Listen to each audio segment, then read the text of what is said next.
Hi ಎಲ್ರಿಗೂ ನಮಸ್ಕಾರ. Welcome back to my YouTube channel. ಇವತ್ತು ಕೂಡ ಲಾಸ್ಟ್ ವಿಡಿಯೋದಲ್ಲಿ ಒಬ್ಬರು ಭಟ್ರು ಮಾಡಿದ್ದು ಬೋಟಿ ಗೊಜ್ಜು ತೋರಿಸಿದ್ನಲ್ಲ, ಅದೇ ಭಟ್ರು ಮಟನ್ ಸಾಂಬಾರು ಹೇಗೆ ಮಾಡಿದ್ರು ಅಂತ ತೋರಿಸ್ಕೊಡ್ತೀನಿ ಬನ್ನಿ. ಜಾಸ್ತಿ ಏನು ಡಿಫ್ರೆನ್ಸ್ ಇಲ್ಲ, ಸೇಮ್ ಮಸಾಲನೇ ಯೂಸ್ ಮಾಡೋದು. ಸೇಮ್ ಮೊದಲಿಗೆ ಒಂದು ಪ್ಯಾನ್ ತಗೊಂಡು ಕಟ್ ಮಾಡ್ಕೊಂಡಿರೋ ಆನಿಯನ್, ಕೊತ್ತಂಬರಿ ಸೊಪ್ಪು, ಪುದೀನ ಸೊಪ್ಪು ಹಾಕಿ ಚೆನ್ನಾಗಿ ಫ್ರೈ ಮಾಡಿಕೊಂಡ್ರು. ಇದಕ್ಕೆ ಸ್ವಲ್ಪ ಅರಿಶಿನದ ಪುಡಿನೂ ಹಾಕಿ ಫ್ರೈ ಮಾಡಿಕೊಂಡ್ರು. ಈಗ ಮಟನ್ನ ಹಾಕಿದ್ದಾರೆ. ಇದು ಒಂದು 15 kg ಮಟನ್. ಇದಕ್ಕೆ ರುಚಿಗೆ ಬೇಕಾದಷ್ಟು ಉಪ್ಪು ಹಾಕಿ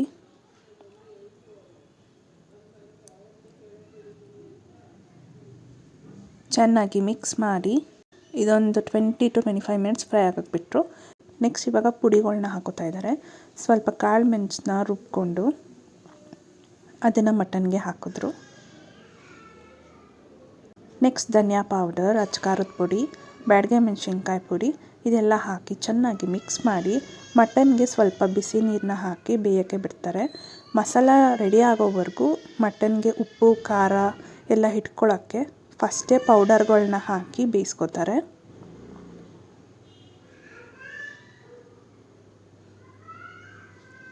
ನೋಡಿ, ಈ ಥರ ಬಿಸಿನೀರನ್ನ ಹಾಕ್ಕೊಂಡು ಮಟನ್ ಚೆನ್ನಾಗಿ ಸಾಫ್ಟ್ ಆಗೋವರೆಗೂ ಬೇಯಿಸ್ಕೊಂಡ್ರು. ಈಗ ಮಸಾಲ ರೆಡಿ ಮಾಡ್ಕೋತಾ ಇದ್ದಾರೆ. ಮಸಾಲ ಸೇಮ್ ಲಾಸ್ಟ್ ವಿಡಿಯೋದಲ್ಲಿ ಏನು ತೋರಿಸಿದೆ ಅದೇ ಮಸಾಲ. ಫಸ್ಟ್ ಈ ಮಸಾಲ ರೆಡಿ ಮಾಡಿಕೊಂಡು ಇದನ್ನು ಮಟನ್ ಸಾಂಬಾರಿಗೆ ಹಾಕೊಂಡ್ರು. ಮುಂಚೆನೇ ಉಪ್ಪು ಖಾರ ಎಲ್ಲ ಹಾಕಿರ್ತಾರೆ. ಈಗ ಮಸಾಲನ ಹಾಕ್ಕೊಂಡು ಸಾಂಬಾರನ್ನ ಹೆಚ್ಚಿಸ್ಕೊತಾರೆ. ಈಗ ಈ ಥರ ಕುದಿ ಬಂದಮೇಲೆ ಸ್ವಲ್ಪನೇ ಬಿಸಿನೀರನ್ನ ಹಾಕ್ಕೊತಾ ಸಾಂಬಾರನ್ನ ಹೆಚ್ಚಿಸ್ಕೊತಾರೆ. ಈಗ ನೆಕ್ಸ್ಟ್ ಮಸಾಲ ಸೇಮ್ ಅದೇ ಶುಂಠಿ, ಬೆಳ್ಳುಳ್ಳಿ, ಉರ್ಗಡ್ಲೆ ಮತ್ತು ಸ್ವಲ್ಪ ಗೋಡಂಬಿನ ಹಾಕ್ಕೊಂಡು ಇದು ಕೂಡ ಚೆನ್ನಾಗಿ ನುಣ್ಣಿಗೆ ಪೇಸ್ಟ್ ಮಾಡಿಕೊಂಡು ಮಟನ್ ಒಳಗೆ ಹಾಕ್ಕೊಂಡ್ರು.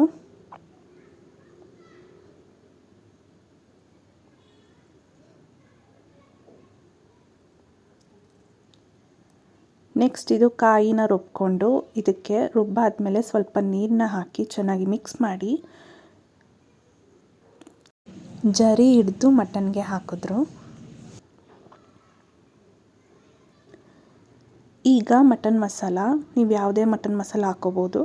ಮಟನ್ ಮಸಾಲ ಹಾಕ್ತಾ ಇದ್ದಾರೆ.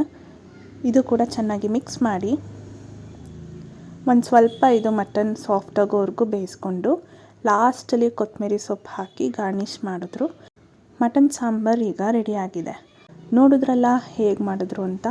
ಈ ರೆಸಿಪಿ ನಿಮಗೆ ಇಷ್ಟ ಆದರೆ ಲೈಕ್ ಮಾಡಿ, ಫ್ಯಾಮಿಲಿ ಫ್ರೆಂಡ್ಸ್ ಜೊತೆ ಶೇರ್ ಮಾಡಿ, ಹಾಗೆ ಸಬ್ಸ್ಕ್ರೈಬ್ ಆಗೋದನ್ನ ಮರಿಬೇಡಿ. Thank you for watching.